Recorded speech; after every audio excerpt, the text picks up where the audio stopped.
ভেন্ডি দিয়ে বানাবো আজকের আমি ভেন্ডি চচ্চড়ি। ভেন্ডি চচ্চড়িতে কি কি উপকরণ লাগবে সেটা একবার আপনাদেরকে দেখিয়ে দিই। প্রথমে ভেন্ডিটাকে আমি এইভাবে মুখের দিকটা এবং পেছনের দিকটা কেটে নিয়েছি এবং গোটা গোটা রেখেছি, যেটা খারাপ সেটা ফেলে দিয়েছি। তারপরে লাগবে কাঁচা লঙ্কা, তারপরে লাগবে সর্ষে, তারপরে লাগবে চিনেবাদাম, নুন আর হলুদ। এই দিয়ে আজকে ভেন্ডি চচ্চড়ি রান্না হবে। প্রথমে কড়াইতে তেল দিয়ে দিলাম। তেলটা গরম হলে পরে ওর মধ্যে দিয়ে দেব কালো জিরে।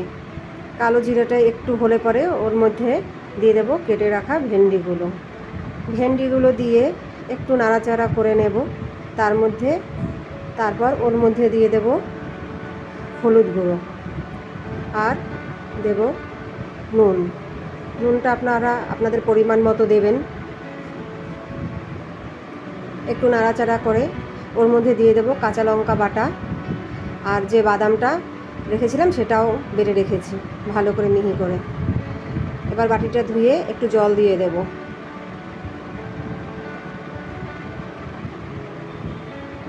এবার ভালো করে মিশিয়ে নিতে হবে। বাদাম আর কাঁচা লঙ্কা যেটা দিয়েছিলাম ভালো করে মিশিয়ে নিলাম। কষানো মোটামুটি হয়ে গেছে, বেশি কষানোর দরকার নেই। এরপর ওর মধ্যে দিয়ে দেব পরিমাণ মতো জল দিয়ে ভালো করে মশলাটা মিশিয়ে দেব। মশলা মেশানো হয়ে গেলে পরে